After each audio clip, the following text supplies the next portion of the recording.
Welcome back, folks, here on the Believe in NFL Draft Prospects podcast. I'm Joe DeLeone, joined by Ryan Roberts. And today we are going to be doing a mock draft, our first mock draft post the NFL Combine. Certainly not our last mock draft before the 2022 NFL Draft kicks off at the very end of April. Ryan, how are we doing today? Are you as excited as me to do this mock draft? It's a crazy day, man. It's a crazy day. I mean, as if mock drafts weren't fun enough, we have the massive deal for Aaron Rodgers, 4 years, 200 million, and then Insane. Russell Wilson just gets traded, which is even more insane to the Denver Broncos. So it's a crazy day around the NFL. And Calvin Ridley, the old incident yesterday. So it's been crazy couple days, man. Yeah, we've been lacking in news around the NFL, and now all of a sudden everything happens in a 2-day span. So certainly more going to happen with free agency opening up next Monday. This whole draft order could be irrelevant, maybe even by tomorrow, possibly. But we're going to get very possible. We're going to get into it. We're using the Draft Network simulator just because it was one of the only mock draft simulators that had the updated Seahawks pick at 9, which was a part of that Russell Wilson trade with the Denver Broncos. So we're going to obviously get to that. Before I do, though, folks, I want to tell you to head to Bet Online. Football might be over, but basketball is full steam for both pro and college hoops. From all the latest odds, totals, player performance props to where the next fired coach is going to land, Bet Online is the number one spot for all of your sports betting needs. Head over to their website or use your mobile device to sign up today and receive your 50% welcome bonus on your first deposit. Just use our promo code BELIEVE to get started. And it's not just basketball. BetOnline is your source for hockey, boxing, and UFC odds.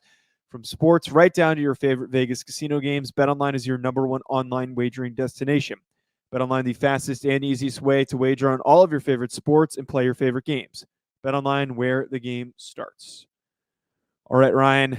So because I typically start with the first overall pick, and it's just you and me this time, why don't Yep. you do the honors of kicking us off this mock draft? I refuse. You refuse. Do the pick.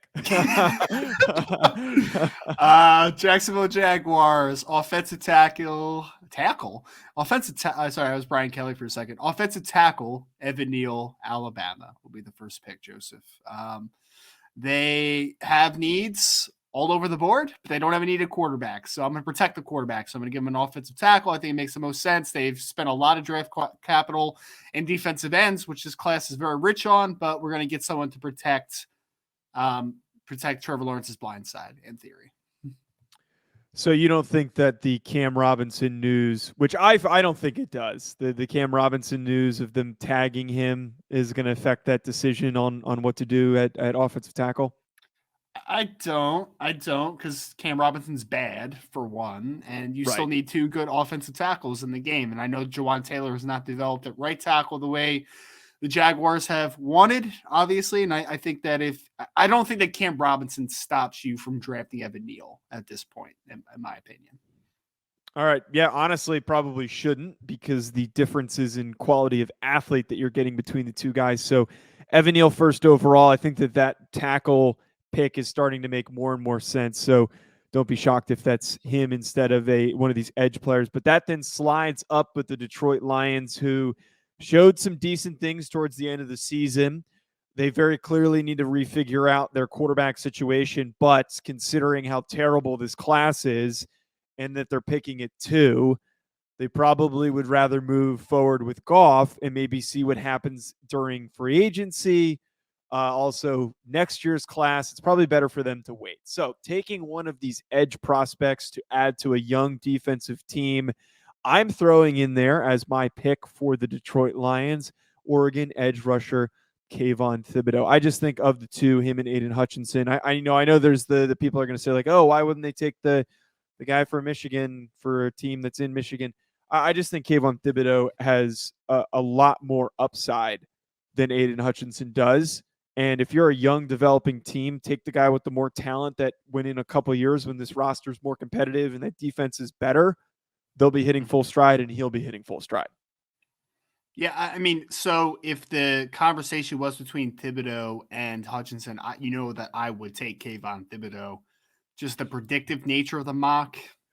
I don't know, man. You don't think it's going to happen? I feel like Hutchinson's a Detroit Lion already. I feel like it's almost in the why? I don't know. Just the conversation that's kind of been around it, man. There's just some things swirling around Kayvon, and I think a lot of it is unfair and not warranted, but I think there is some smoke to the fire in the conversation, but I don't know.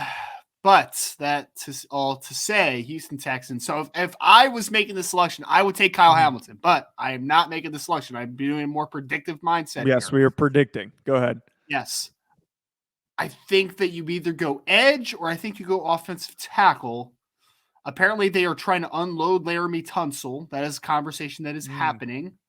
So they could be a need for offensive tackle. As it currently stands, until Tunsil is off the board, I am going to assume that he is in the plans for the Houston Texans until that does happen, though. So predictively, I am going to give them Aiden Hutchinson in this situation to help with their pass rush. Well, that certainly makes some sense. But you don't think that they would go with maybe Ika Mekwonu there? You think that they're just going to go best overall and grab one of the next best available edge rusher? So I think that if the Texans are indeed in the market to trade Laramie Tunsil, then I think that offensive tackle obviously becomes a big need at the third pick. But until that happens, I'm just going to assume that he's a part of the plans because he's one of the better left tackles in the NFL. But if he is not there, then I think that the conversation is between Ika Mekwonu, who I still don't love at left tackle, and Charles Cross, who I think is going to be potentially in the top 5 picks as well. So I think that's where the conversation happens. All right, up next, the New York Jets. And I think that you could really pitch a number of different options here. Do they go Kyle Hamilton? Are they trying to resolve the offensive line issues, which has been improving? Elijah Vera Tucker, Mekhi Becton are 2 young players in that group. And considering the fact that we typically don't get safeties going really, really early. And I think that if Kyle Hamilton did run a 4.4, it might have opened the door for him to go this high at 4. But we always see the stigma against drafting a safety in the top 5. So assuming that, I think Ika Mekwonu from NC State would be an interesting pick for them because you're talking about how you're not 100% sure if he's a tackle. So with Ika Mekwonu there, you have that opportunity to either slot him in at the opposite tackle of Mekhi Becton, or if you're not a fan of that, he can play guard as well. Yeah, no, it makes a ton of sense. And he fits the style that the Jets kind of want to run through, right? Like they want to run that wide zone system, obviously with Robert Saleh, with the San Francisco ties. I think the younger LaFleur is their offensive coordinator. So makes a ton of sense. Joe's New York Giants. So I know I have a big need at right tackle. I also know they have a big need opposite Azeez Ojulari. Don't mess this up. Man, don't mess this up. Even though he's played only true left tackle at Mississippi State, I'm going to give him Charles Cross to go opposite of Andrew Thomas because I know Andrew Thomas also. And obviously, you're not going to move Andrew Thomas like that. He's obviously played really well at left tackle, but he also does have he played at Georgia for 2 years, I believe, at right tackle as well. So he has some left tackle, right tackle experience. If Charles Cross maybe isn't the most translatable to left tackle, but I think either way, Charles Cross combined with Andrew Thomas as your bookend tackles, you're going to force Daniel Jones to either prove that he is what you think that he can be if you're a New York Giants believer, or let him fail. So Charles Cross to be the to be the stalwart opposite on the other side.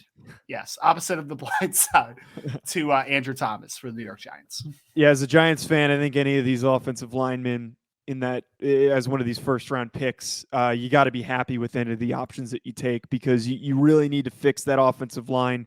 So throwing as many assets as possible at it is a certain need in the 2022 draft. But if you're the Carolina Panthers, you're seething over the fact that there are 3 offensive linemen already gone, and you are a very desperate team to fix their offensive line. Well, Joseph, I think it was Dane Brugler. It may have been McShay, and it may have been Kuiper. It was 3 very mainstream media members that all had the same pick, had the Carolina Panthers selecting Trevor Penning. I'm just throwing that out there, man. Just throwing it out. I see. I was going to go Penning. Now I think it's going to be so cliche if I do that. You can do it, man. You can do it. I'm just saying that it apparently there is some conversation there, right? I don't know. We think Like that I would never draft him that high, but apparently he might. Just putting it out there. We think that over Kenyon Green. I'm actually really torn here. I think is that too high for Kenyon? Let me ask: is that too high for a guard? In my opinion, Kenyon Green is a top 10 player in this class. We can have the conversation of whether 6 is too high for a guard. I will say, though, for working predictively, I do think that the NFL is going to value Trevor Penning over Kenyon Green. I'm not disagreeing with that. Trevor Penning, you miss out on the other top 3 guys in hopes that you get Charles Cross or Ika Mekwonu. Evan Neal's probably not going to be there. You miss out, I think, maybe taking Trevor Penning a little bit earlier than I think most teams might have been comfortable, or particularly you would have been comfortable. That certainly makes sense. The Panthers pick, if it's not an offensive lineman, and I'm Sam Darnold and I'm a Panthers fan, I'm going to be very upset not getting an offensive lineman.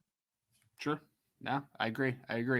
So that means I have. Oh man, I had both the Giants picks. How did that happen? You just didn't want. Didn't want to pick for the Giants. You liar. That wasn't intentional, but at the same time, it's probably for the best that I wasn't picking for the Giants because I feel like I'm always picking for the Giants. Oh man, can you go back to the big board for me, Joe?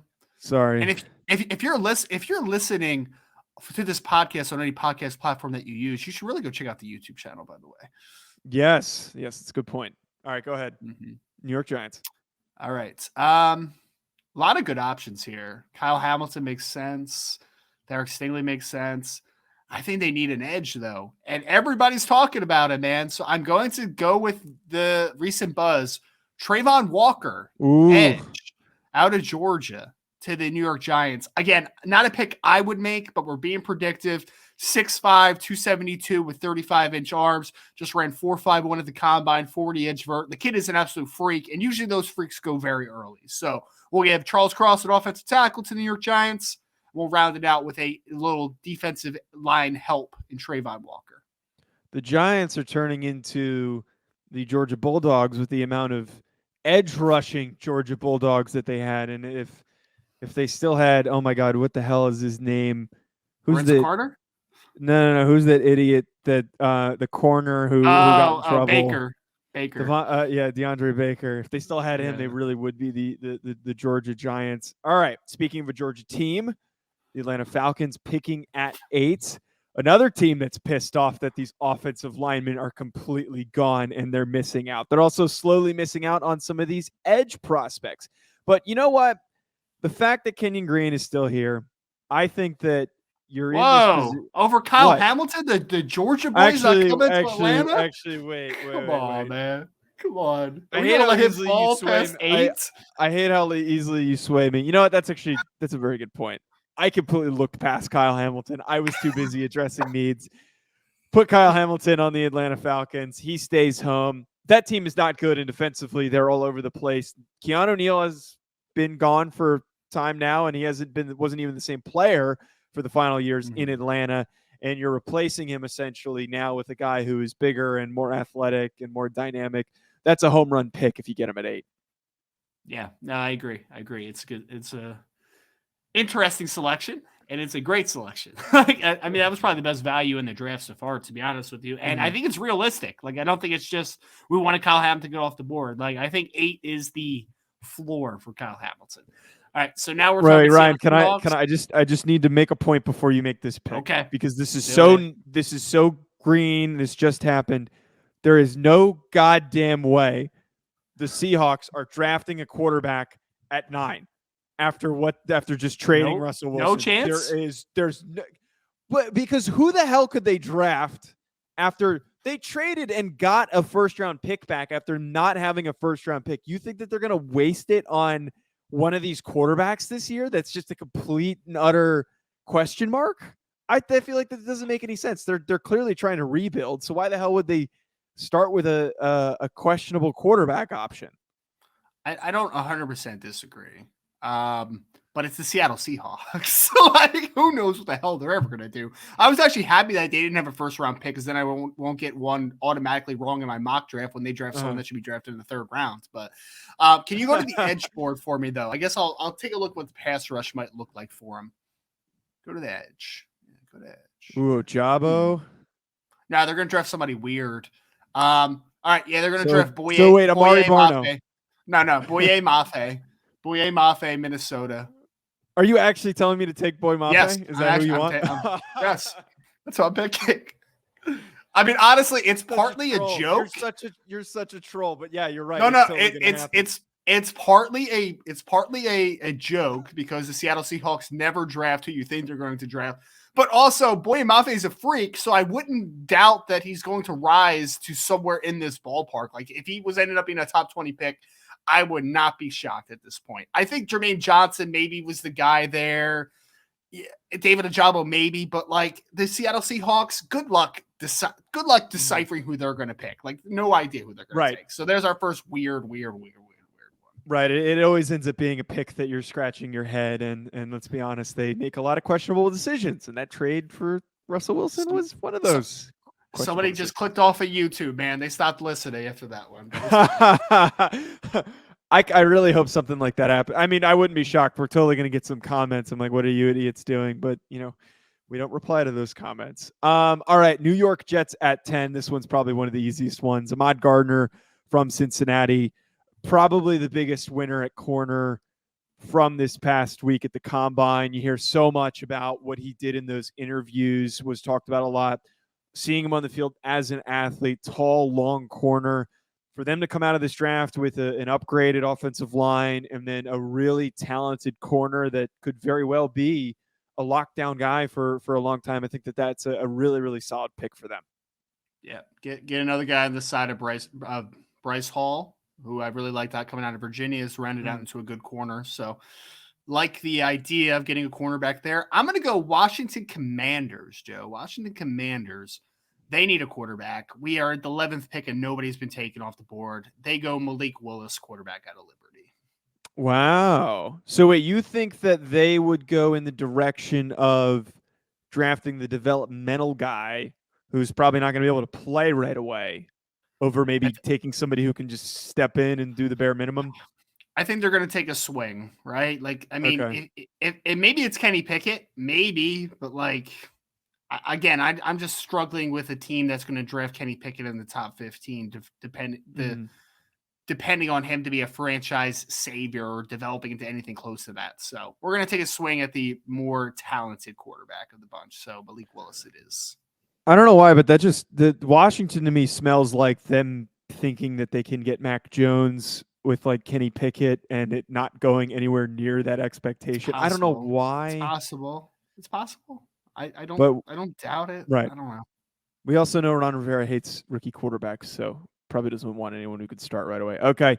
Minnesota Vikings. No Xavier Rhodes has really hindered their corner situation, and Derek Stingley sitting there at the board is intriguing. Jermaine Johnson still there on the board is intriguing. But I'm going to go with Derek Stingley, the corner out of LSU. They need secondary help. They are a team that probably on the complete rebuild with that entire roster. So give me Derek Stingley to the Vikings, staying in purple and yellow. Hey, man, I'll say Derek Stingley is much more talented than 12th overall player in this class, right? But the conversation is he going to get back to what we have seen at spurts, but we haven't seen in a couple years? So I like the gamble, though. I like the gamble because he could end up being the best corner in this class. He could end up being maybe the best defensive player in this class potentially. Yeah. Like, that's not out of the realm of possibility. This is an easy one, Joe. Easy. Garrett Wilson, wide receiver, Ohio State. Easy money, man. Ohio kid, right? I know he's originally from Texas, but played his football at Ohio State. They have a huge need at wide receiver. He's the best receiver in the class, in my opinion. Multi-level threat, separator, ran 4.38 at the 4.38 at the Combine. Check all the boxes. Garrett Wilson, Cleveland Browns.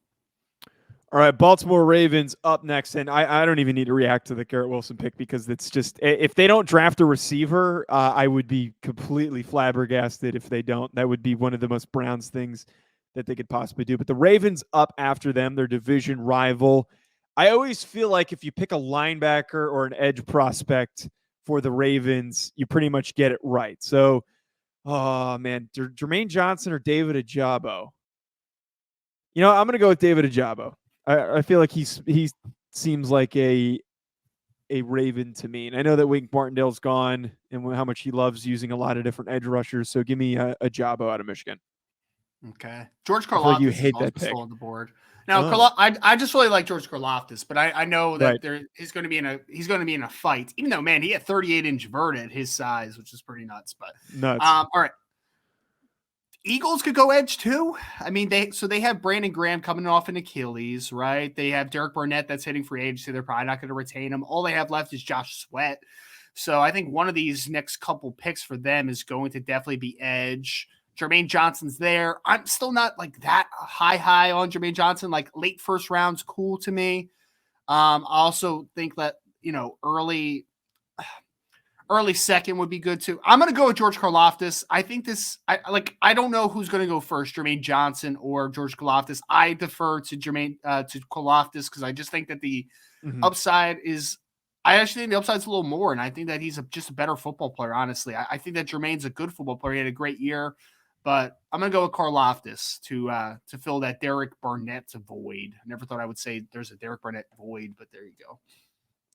Well, that puts me back up with the same exact team, and you address that edge need, and you're talking about how that edge group, it feels like they've been getting older and older, but still did a pretty good job this past year despite that.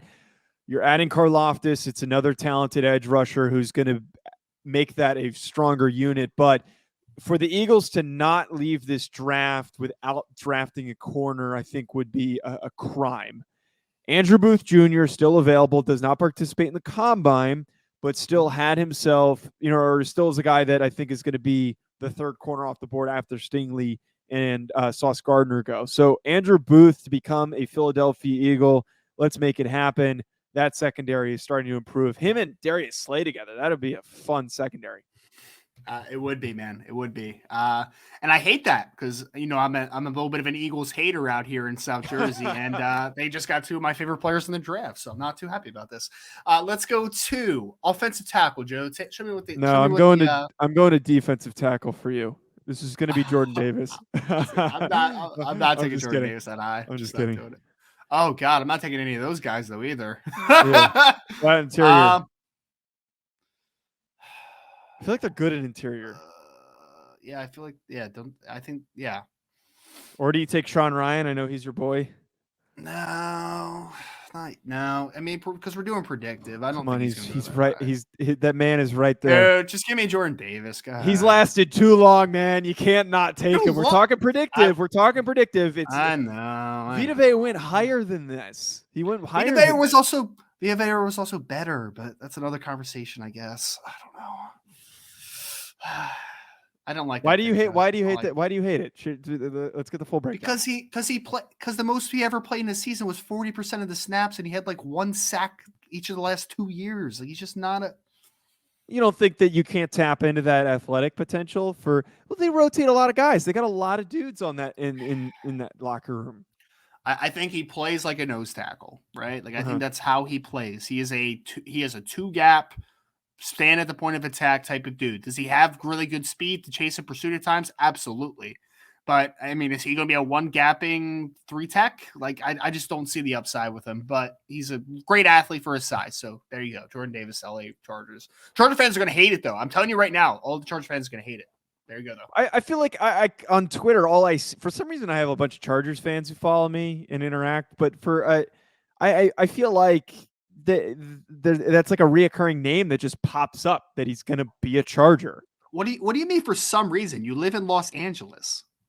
Yeah, but like I don't interact with it. Just happened that way that I have. You think locationally people immediately are like, "Damn, he's in Los Angeles. He lives there. I have to follow him." Does it say on your bio that you are based in LA? I'm just asking. It does say that I'm based in LA. No further comment. Okay, so New Orleans, I feel as though do it. Quarterback. Right. So let me elaborate. I feel like they're either going to go and try and hunt down a veteran, but at the same time, this roster is it's gotten old. Drew Brees is gone, and there's no real sign for the future at quarterback. So if you can't go and get somebody in free agency, maybe they bring back Jameis Winston. Taysom Hill is sure as shit not the answer. So it's definitely not Taysom Hill. But then that begs the question, which guy are we going to take here if they go quarterback? I'm going to go with Matt Corral. I just don't think that Kenny Pickett has the upside if you're a team like New Orleans that's maybe starting over from scratch. So give me Matt Corral at Ole Miss. It's interesting. You don't like that? Joe. You don't like that? I mean, no, I don't like Matt Corral in the first round. I wouldn't have liked Kenny Pickett in the first round either, though. So I don't. Okay. It's a tough decision to have to make is all I'll put. Right. Can you go to for the Philadelphia Eagles now with the 19th pick? Can you go to safety because they don't draft linebackers in the first round? It's just not going to happen. All right, sure. Let's go with the combine freak, Joe, that just blew everything up. We'll go with Lewis Cine, safety out of Georgia. Good friend of the podcast. Good friend of the podcast. It appeared in the summer, so go check out that interview. Absolutely. No, I feel like that's bound to happen, that Lewis Cine finds himself in the top 20 or maybe in that latter half of the first round, after the combine performance that we got from him. Wow, that's a good freaking haul for the Eagles with those 3 picks. They fixed everything if that's what they're going with. So now, Ryan, we have another very scary situation here. You want me to take another quarterback? You want me to be the man that takes another quarterback? Pittsburgh native. You know what? He's a New Jersey guy, but he went to Pitt. But yeah. You know what? I'm going to do Kenny Pickett. Let's do it. They missed out on some other options, but give me Kenny Pickett. Man, you drafted Matt Corral and Kenny Pickett. Congratulations to you, sir. must feel liberating. New England Patriots, man, they could go anywhere, right? Because like they missed out on JC. They're probably not going to retain JC Jackson, a cornerback. Linebacker, they just got rid of Kyle Van Noy, and they need updates there. Safety, Devin McCourty is hanging on by a limb. Wide receiver, Jamison Williams, wide receiver. Oh, no. I changed my mind. Drake London, wide receiver, USC. So wait, he was on the board. He was on the board already. He was on the board. Okay. So yes. I just want to. Yes. I'm not knocking the pick, but I just want Patriots fans listening in and watching this to just conceptualize the thought of this. Right? I went on a Patriots podcast already, and I sold them on this pick. Right. So, but like, you think that after what happened with N'Keal Harry, who's kind of not similar stylistically, but a same type of receiver-ish, big possession receiver, you think that good old Billy Belichick is going to go in that same direction? You don't think he's going to go faster? It's a great question, Joe, and you didn't even have to correct yourself. I think they are similar stylistically. Like, I think they are because they're big body guys who can do the things above the rim, but also have yak, right? Like, that's the big selling points. I think Drake London's the actual version of what they thought they were getting with N'Keal Harry. And N'Keal Harry should not have been that selection in the first round. It was absurd. Drake London, I think, is a first-round player. So I think they're drafting exactly what they thought they were getting with N'Keal Harry here with Drake London. Okay. I just wanted an explanation because I knew that we would get bombarded with Patriot fan comments. Oakland Raiders inadvertently lose their Las Vegas Raiders. Las Vegas Raiders. Sorry for Freudian slip. They lost their former fast receiver because of circumstances that they couldn't control with Henry Ruggs. So they probably, and you could see that Derek Carr, once he lost Ruggs, was really hurting for some receiver help. And I feel like this is a team that's going to be aggressive in resolving this in free agency, maybe with a trade. But I wouldn't be shocked if they also draft a kid. And Chris Olave had a really nice combine performance. His 40 time wasn't as fast as we thought it was going to be, but he's still really good receiver. So I think that Olave, with that speed, that route running, would make for a nice Oakland Raider. Over Jamison Williams, huh? It's interesting. I mean, we're going predictive reactionary to the combine. So Jamison Williams was hurt, and we don't know if he's going to be available immediately, which he probably should be. But I feel like with all the problems the Raiders have had with losing these freaking first round picks because of just the craziness, like with Damon Arnett and Henry Ruggs and Cleveland Farrell not panning out. Like, I just feel like they're going to go with somebody that they know is actually going to be available right away and fully healthy right away. All right, just tapping into your thought process. Can we Okay. go to the actual board, Joe? Can we hit it all on there? Yes. All right, let's go. Oh man, Jermaine Johnson's still there? Oh, that's got to be the pick.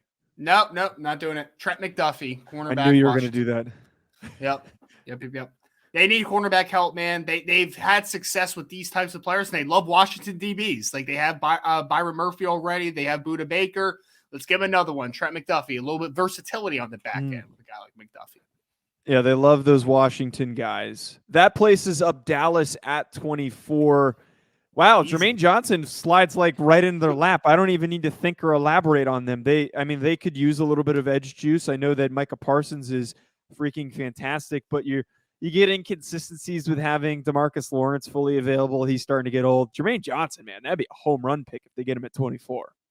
Yeah, no, that's a pretty easy pick too, to be honest. I think stylistically he fits kind of what they like to do. They kind of like bigger, longer dudes on the edge. So it makes sense. Joe, I'm going to go with here. I'm going to give the Buffalo Bills Devontae Wyatt's defensive lineman out of Georgia. I think that they're going to, big boy, but also a good athlete. I mean, he ran 4.77, so like he's also a gifted athlete. And I think pairing him with a guy like Ed Oliver is interesting because I think some people will kind of look at them and say they're both kind of like more 3-tech type of players, but like I think Wyatt can do a little bit more. So I don't think that their styles are going to hurt or not mesh well. Like I think they are going to mesh pretty well together. So we'll give Devontae Wyatt, who just had a great senior bowl and also had a great combine showing as well. Okay, Tennessee up at 26, and this is another tricky one because they do need some linebacker help. They've got nobody at tight end. I mean, you know who I would take? Who would you take? I'm curious. Well, you have to promise me before I say this that you won't take him just because I said so. All right, I just want to. Okay, I promise.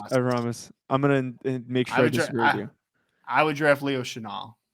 I can't do that. I would be so hack if I put him in the first round after you just said that. Why? I can't do that. Why? Oh yeah, it would just be like I can't. I don't think he's gonna. You think he's gonna go in the first round still? I think he's gonna go higher than he was originally anticipated. But first round, I would not be shocked. I think he's a second round lock. First, I would not be shocked. I'll just leave it at that. Okay. Well, assuming that Leo Chenal doesn't go in the first round, them taking a linebacker probably makes more sense. Devin Lloyd is the bigger linebacker of the two. Yep. Wasn't Nakobe Dean like 5'11"? Yeah, he's smaller. Yeah, I'm gonna go with Devin 5'11" Lloyd. and 2/8 or something. Yeah, I'm gonna go with Devin Lloyd in that spot. All right, so I think you don't Tampa like Bay that Buccaneers. pick. I know you don't like that pick. No, it's not bad. It's okay. I think Devin Lloyd's worthy of a first round pick. I'm okay with it. I'm okay with it. I was just tapped into the Tampa Bay Buccaneers because I was about to say Mike Evans. I think they just tagged Chris Godwin, so they got both those guys coming back. Quarterback, man, like are they Kyle Trask show right now? Can you go to quarterback? Kyle Trask, Desmond Ridder. Let's do it. We're gonna do it. Desmond Ridder. No way, right? Actually, we're doing it. Yep. I'm telling you, Joe. I think Desmond Ridder's gonna sneak into the back end of the first round. I just think it's gonna happen. God. I just do. You drafted Kyle Trask with like the last pick or second to last pick of the second round in the 2021 cycle. I don't think that they're just like walking away and being like, "Yep, Trask is our guy." Like I think they're going to try to get him some competition. And I think that's Desmond Ridder. Wow, I don't know. Desmond Ridder, a Tampa Bay Buccaneer. Imagine that, Tom Brady to Desmond Ridder. Not Tampa much Bay of a drop off there. Dude, they're going to hate that pick. Buccaneers fans are going to hate it. I love it. I'm sorry, Bucs fans. Green Bay Packers just secured their bag for Aaron Rodgers, meaning they're going to want to make him nice and happy during this draft. Jameson Williams, man, that injury causes him to slide all the way to 28. Ooh, let's add him in with Devontae Adams and that receiving group. I think that's a really nice toy for Aaron Rodgers right there. Yeah, I mean, historically speaking, though, Joe, Green Bay does not help Aaron Rodgers in the first round, so I don't think. That's the concise explanation, and I don't disagree with it.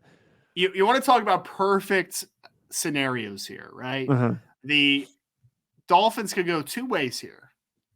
Actually, there's 3 ways they can go. So I love Kenyon Green. Tyler Linderbaum, the center out of Iowa, fits the system so well because they're going to run the outside heavy zone scheme under Mike McDaniel. Mm-hmm. But also, their new offensive line coach is the offensive line coach from Boston College last year. Oh. So I'm going to go with Zion Johnson over Linderbaum, which is going to be like, whoa, really? But sure, let's go there.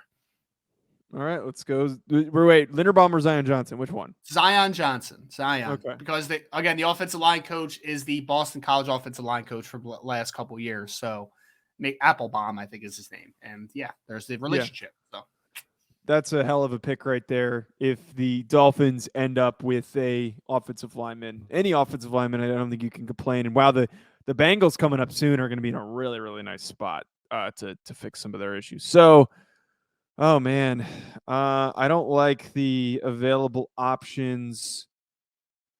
Okay, assuming Tyrann Mathieu doesn't come back because they can't afford to pay him, and he's also getting old, I'm going to take Jaquan Brisker from Penn State to add into that secondary for the Chiefs.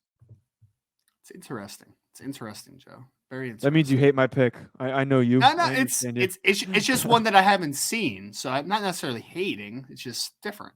Difference can be good though. All right. Cincinnati Bengals offensive line, it has to be right. So I just kind of highlighted a couple of them. I'm going to go Tyler Linderbaum because their center right now is Trey Hopkins and he stinks. So Tyler Linderbaum, not a perfect scheme. Well, actually, no, it is a good scheme fit because I think Zach Taylor runs a lot of that heavy outside zone type of system as well. So yes, Tyler Linderbaum, Iowa. Okay, last up. Wow, that'd be a home run if Tyler Linderbaum fell all the way to 31, and that was who they were able to get. And Kenyon Green's also still available too. That's pretty crazy. There's going to be a couple names in the second round where you're just like, wow, really? They've been mocked all the time in the first round. I mean, it just happens, man. It happens. Okay, so how stupid do I want to be with Detroit? Do I just want to give them who did you get? Who did Detroit get the first pick? Was it Kayvon Thibodeau? Do I want to give them Sam Howell? Do I want to be or Carson Strong? Do I want to be cancerous? I don't know, man. I don't know. You make your own decisions in life. You know what? Let's be cancerous. I want to give Carson Strong to the Detroit Lions. I don't see why you wouldn't do that because you have, you have 2 first-round picks. You might as well take advantage of the opportunity to take one that basically the top of the second round is what that pick is. So screw it. Carson Strong. People are going to hate this first-round mock, man. Good. Good. They're going to call us clickbait or something. Oh, it's bound to happen. All right. Thanks for tuning in, folks. Be sure to hit subscribe to stay up to date. We'll talk to you later. Enjoy the rest of your week.